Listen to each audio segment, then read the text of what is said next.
Basic minimum है। इसके साथ और भी बहुत सारा अलाउंस होता है, जिसमें अभी हम बताए D A for dearness allowance, T A for travelling allowance, HRA for house rent allowance. जब ये basic salary, TA, DA, HRA सबको मिला दे, देन जो सैलरी बनता है उसको कहते हैं हम लोग ग्रॉस सैलरी। क्लियर है इतना? Yes sir. ठीक, हम कॉपी में दिखा रहे हैं, देखोगे इसको।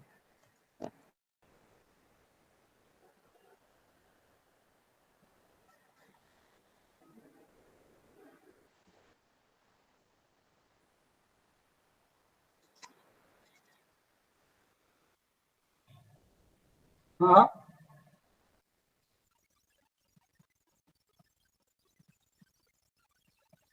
करीना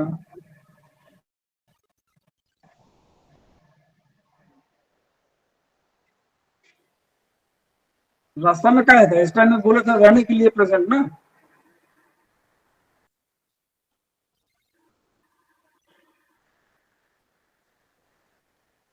क्या लिखा है हमको तो याद नहीं है। Write a program to accept basic salary, to input basic salary and calculate the gross salary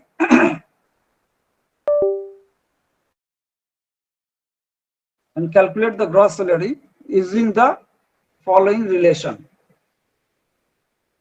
relation है ग्रॉस सैलरी बराबर basic salary plus DA, bracket में लिखना है 60% of basic plus HRA plus TA. बस इतना ही बोले हैं और ग्रॉस सैलरी निकालना है। हो गया? क्वेश्चन उन लोग से पूछ लेना।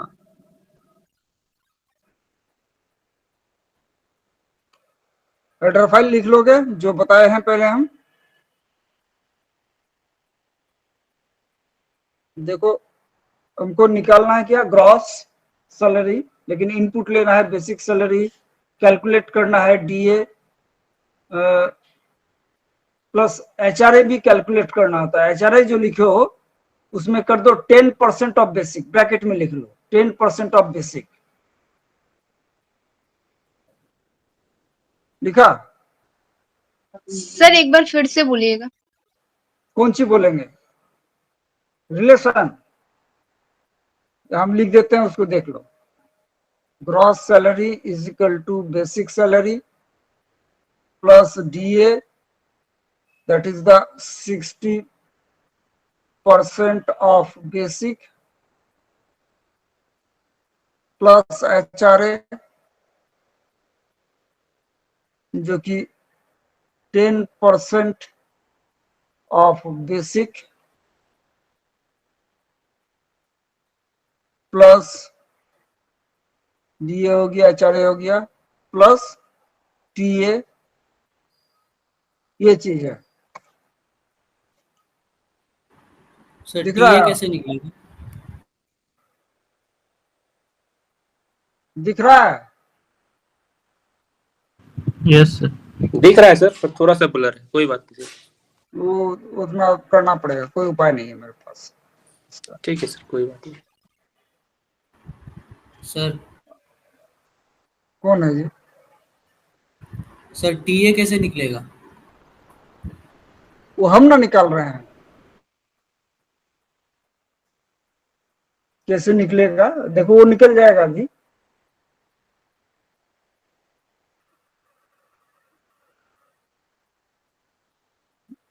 अब जो भी वेरिएबल्स लेंगे, कैलकुलेशंस करेंगे हम लोग।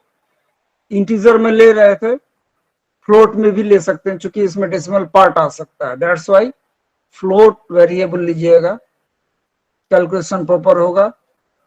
फ्लोट बेसिक नाम से एक वेरिएबल लेते हैं, ग्रॉस नाम से एक वेरिएबल लेते हैं,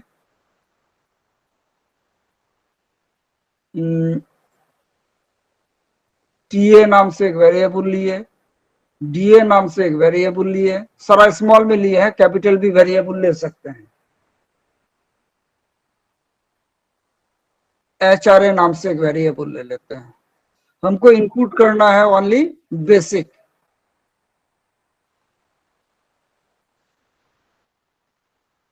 बेसिक सैलरी इनपुट करेंगे, बाकी सारा कैलकुलेशन करना होगा।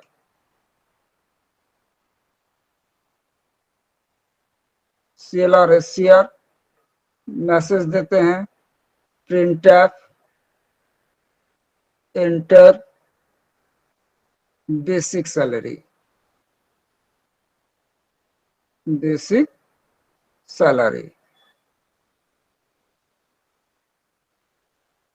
scanf %f ampersand of basic।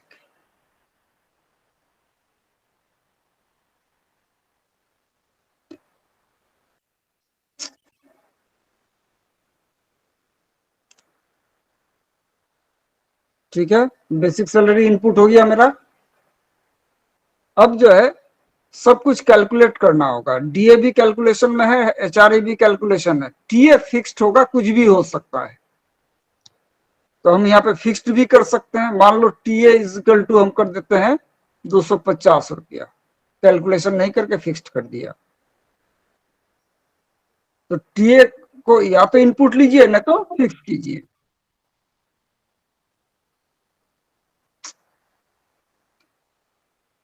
ठीक है, तो हम टीए को सपोज इनपुट ले लेंगे, इसमें हम फिक्स्ड नहीं कर रहे हैं। मैसेज देते हैं printf %f /n enter traveling allowance TA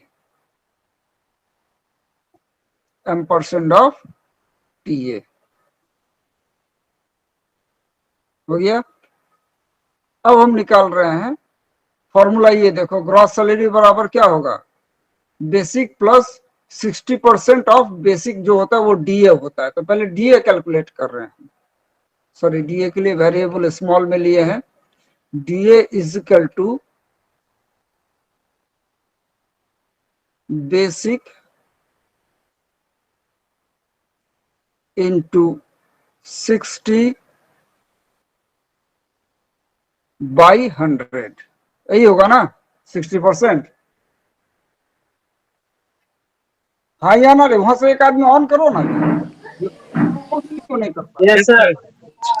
कोई एक आदमी ऑन रखिए, रिस्पॉन्स करो वहां से। ठीक है सर। इसके बाद क्या निकालना है, एचआरए। एचआरए मतलब होता है हाउस रेंट अलाउंस। उसके लिए वेरिएबल स्मॉल में हम लिए हैं, HRA is equal to basic का कितना, 10%।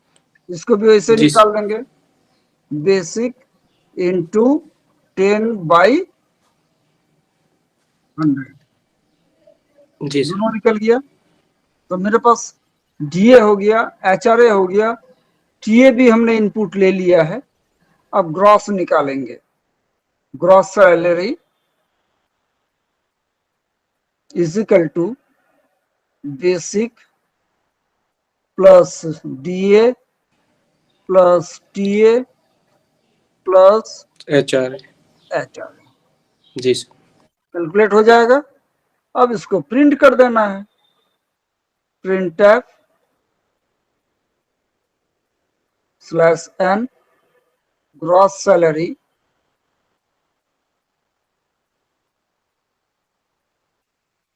Is equal to %f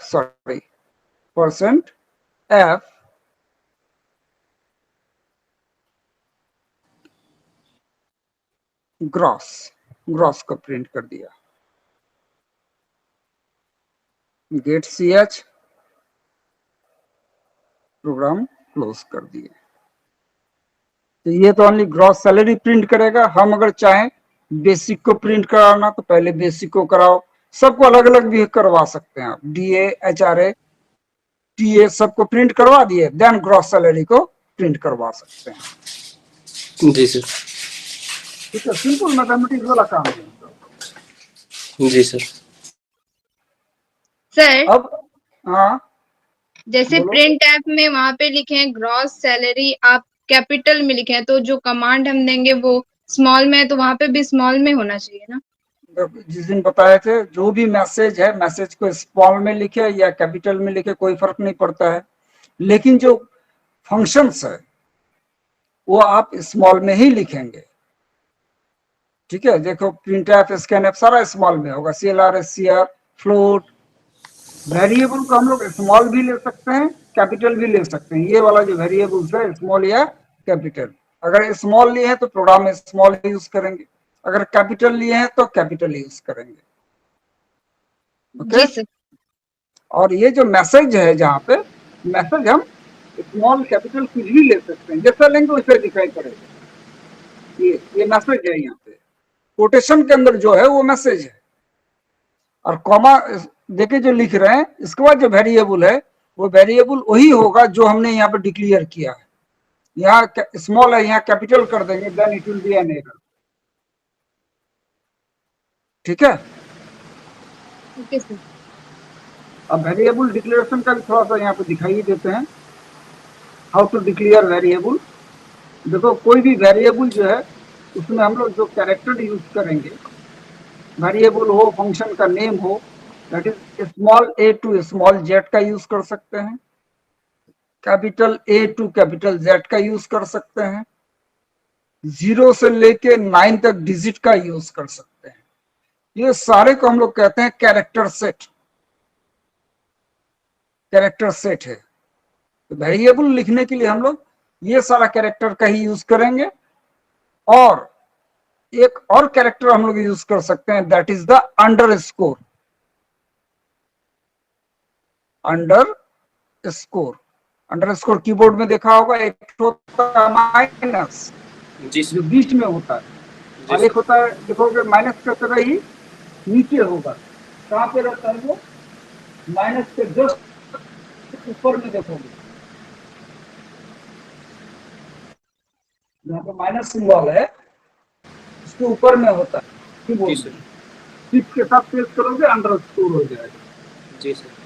underscore use करेंगे, डैश नहीं या माइनस नहीं। ये सारे के कॉम्बिनेशन से हम कोई भी वेरिएबल नेम या फंक्शन नेम बना सकते हैं। ठीक है। सी सपोर्ट करता है, कोई भी वेरिएबल का जो लेंथ होता है वो 28 कैरेक्टर तक सपोर्ट कर सकता है, 32 कैरेक्टर तक। लेकिन जो तुम्हारा 16 बिट सिस्टम होगा, इसमें मैक्सिमम 14 कैरेक्टर का वेरिएबल ले सकते हैं। जैसे ये जो यहाँ पे बेसिक लिखे हैं 5 ही कैरेक्टर है, हम 14 कैरेक्टर तक ले सकते हैं। ठीक है। तो लेकिन ज्यादा बड़ा कैरेक्टर मत लीजिएगा, लिखने में प्रॉब्लम होगा। शॉर्ट, जितना शॉर्ट हो सके। और एक चीज इसमें दिखा देते हैं, जब किसी वेरिएबल को बनाएंगे, सपोज कोई वेरिएबल डिक्लेयर करेंगे, जैसे हम लिखते हैं एम्प्लॉय नंबर, तो हम इस तरह से वेरिएबल लेते हैं EMPNO, ये करेक्ट फॉर्म है। हम EMPNO, ये भी करेक्ट फॉर्म है, यानी स्पेस नहीं है। बट ये EMP नंबर और ये MPA नंबर दोनों अलग है, क्योंकि इसमें स्मॉल है, इसमें कैपिटल है, तो दोनों अलग अलग वेरिएबल हो गया। Is it clear? Yes sir. Now नहीं, पूरा बोलने दो, इसके बाद क्वेश्चन जब पूछते हैं तब करना।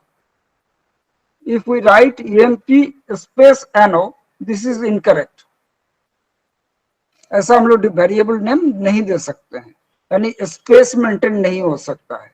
अगर मेंटेन करना हो, we can use EMP_NO, it is the correct format. Number का भी यूज कर सकते हैं, जैसे हम लिख सकते हैं EMPNO, कोई वेरिएबल नेम दिए, यहाँ पे न कोई नंबर, मान लो 5 यूज करना है, 5 कर दिया, it is correct. But we can't write the number before the variable name, we cannot write 5 EMPNO, it is incorrect। ठीक है। यानी जो नंबर है बीच में, आप बीच में भी यूज कर सकते हैं, we can write EMP5NO, this is correct. लेकिन पहले हम लोग यूज नहीं कर सकते हैं, गैप मेंटेन नहीं कर सकते हैं। गैप अगर मेंटेन करना है तो अंडरस्कोर के साथ ही मेंटेन कर सकते हैं, या कॉन्टिन्यूअस वेरिएबल नेम दे सकते हैं। हो गया clear? Yes sir, yes sir. अब आप पूछो जो क्या पूछ रहे थे।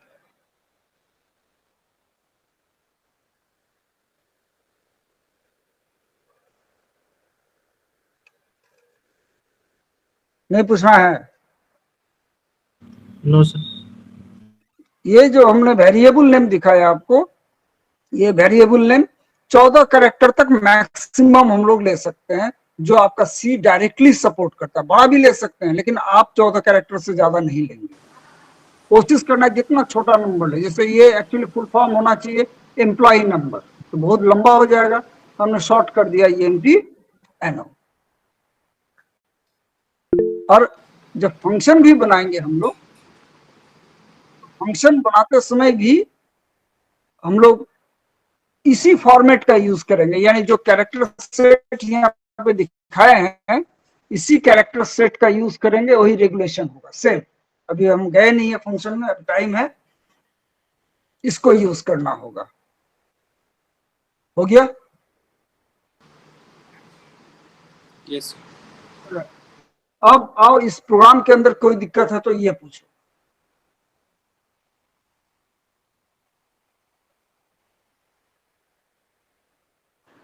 क्लियर है सर। क्लियर है? Yes sir, clear. इस प्रोग्राम को और भी हम एक्सटेंड कर सकते हैं। एक्सटेंड क्या कर सकते हैं? सारा क्वेश्चन वही है, क्वेश्चन को आगे बढ़ा सकते हैं। जो अगर हमारा बेसिक ग्रॉस सैलरी 60,000 से ऊपर हो तो मुझे 20% टैक्स डिडक्ट करना होगा, तब क्या करेंगे? सर लूप चलाएंगे। गधा कहीं का लूप चला गया, कुंची करेगा इसमें? सॉरी सर, सॉरी लूप नहीं, इफ एल्स यूज करेंगे लूप सर। चलाएंगे, हाँ। इस जगह पे तब यहां तक तो कैलकुलेट करेंगे ही हम लोग, ग्रॉस तक, ठीक है। इसके बाद ग्रॉस सैलरी प्रिंट नहीं करेंगे। इस जगह पे देख लो क्या करना चाहिए। इस जगह पे हम इधर लिख रहे हैं, यहां पे चेक करेंगे इफ ग्रॉस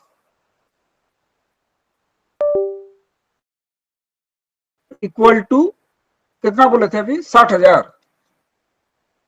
यस सर, 60,000 बोले थे। अच्छा। मान लो 60,000, मोर देन 60,000 उसका सैलरी हो जाता है, तो डिडक्ट करना होगा कितना?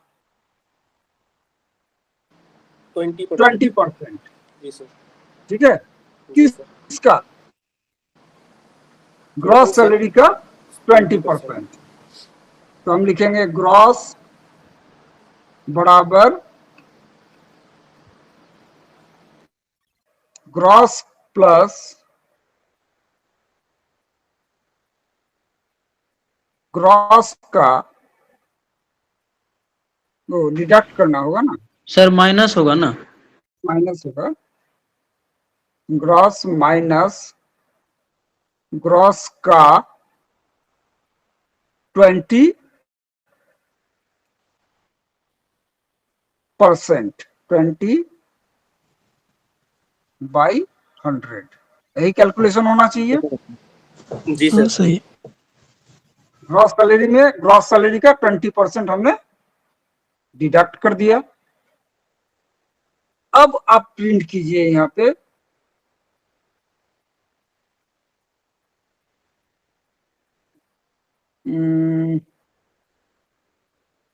यहीं पे इसके अंदर ही प्रिंट करो, printf /n gross salary is equal to %f gross को प्रिंट कर देंगे। इसके बाहर भी कर सकते हैं, इफ के बाहर भी कर सकते हैं। अगर 60,000 से ऊपर होगा तो कैलकुलेट करेगा ग्रॉस में, और नहीं तो डायरेक्ट जो ग्रॉस बन के आया था उसको प्रिंट कर देगा। इसका गेट CH लगा दीजिएगा, ठीक है। जी सर। तो इस तरह से किसी भी प्रोग्राम को बहुत सारा एक्सटेंड कर सकते हैं हम, डिफरेंट टाइप ऑफ कंडीशन लगा सकते हैं। सिर्फ क्वेश्चन को पहले ध्यान से 5 बार पढ़ लेना है, करना क्या है हमको, तो पढ़ने के बाद आपको डिसाइड करना है कि हमको ये काम करना होगा। हो गया clear? Yes sir. Yes sir. तुम लोग को फ्लो चार्ट बताया है ना, बेसिक में फ्लो चार्ट बताया है ना? यस सर, फर्स्ट ईयर में बताए थे। बताए तो थे। इसमें बताने की जरूरत नहीं है, इसमें हमको बताने की जरूरत नहीं है। फ्लो चार्ट, एल्गोरिथम, सब कोई जरूरत नहीं पड़ेगा, आप लोग पढ़ लीजिएगा उसको, ठीक है। ठीक है। और जो भी टास्क दे रहे हैं डेली का डेली इसको अपडेट कीजिए। डेली डेली हम कुछ ना कुछ नया करते ही रहेंगे। प्रोग्राम मेरे पास हजारों हो सकता है, जो सोचेंगे वही प्रोग्राम बन जाएगा मेरा। इसलिए अप टू डेट रहोगे तो हम जो पढ़ा देंगे उसी को लेके आगे आस्ते आस्ते बढ़ते रहेंगे। बहुत सारा कॉन्सेप्ट है इसका मेरे पास, तो आप अगर अपडेट आप नहीं होते हैं तो फिर मेरे लिए टफ हो जाएगा, हम कॉन्साइज हो जाएंगे, ठीक है। कल क्लास तुम लोग का नहीं होगा, कल छुट्टी है। ठीक है सर। कल सर फ्राइडे है ना? कल छुट्टी है। Yes sir. मतलब कल कोई भी सारा क्लास, क्लास छुट्टी है सर। हाँ हाँ, छुट्टी मतलब सारा क्लास में छुट्टी हो गया जी। जी सर। नहीं, पहले ऐसा लगा कि सिर्फ ये आपका क्लास में छुट्टी है। ठीक है सर। हम क्लास छुट्टी देते हैं? नो सर, सॉरी सर, ऐसा बोलना नहीं चाह रहे थे, मतलब मैं हम तो छुट्टी कॉलेज एब्सेंट करते हैं ना, इधर का क्लास भी एब्सेंट कर लेते जी हैं। सर। आप तो सर बाहर ट्रेवल करते वक्त भी सर क्लास ले ही लिए थे। हाँ हाँ, हम तो एयरपोर्ट से भी क्लास लिए ना, जी सर। हमको उससे मतलब नहीं होता। जगह मिल जाएगा हम क्लास ले जी लेते सर, हैं। जगह कॉलेज और में भी टाइम देखता होगा। सही सा मिल जाती है। तो छुट्टी मतलब टोटल कॉलेज छुट्टी। कॉलेज जी जब सर। छुट्टी होगा कोई क्लास नहीं है। फिर कल छुट्टी है सर? हाँ सर, कल ही है। और चाहिए क्या? चाहिए तो सर को बोलो, करवाइए सर। और चाहिए तो अपना क्लास ज्वाइन मत करना, छुट्टी हो गया। ये भी सही है सर। ठीक है। अब बताओ सी कैसा लग रहा है? ठीक ही लग रहा है सर। मजा आ रहा है सर। ये मजा तब आएगा जब जो बना रहे होंगे ना, उसको तब मजा आएगा जब बन जाएगा। घर में ट्राई करते रहो।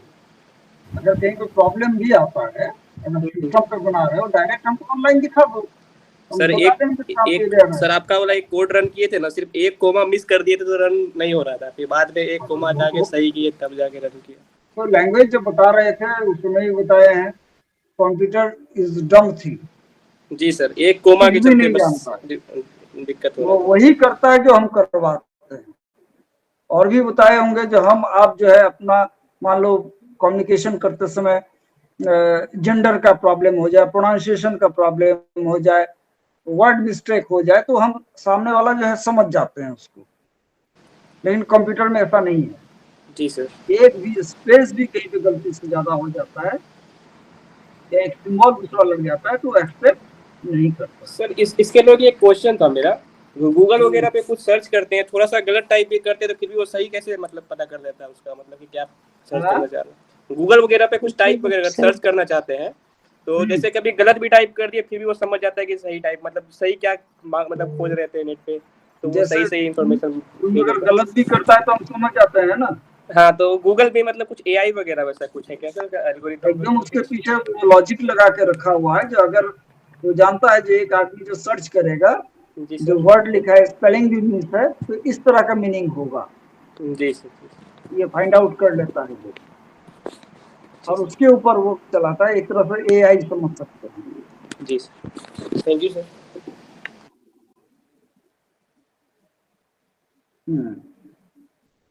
हो गया, रखे।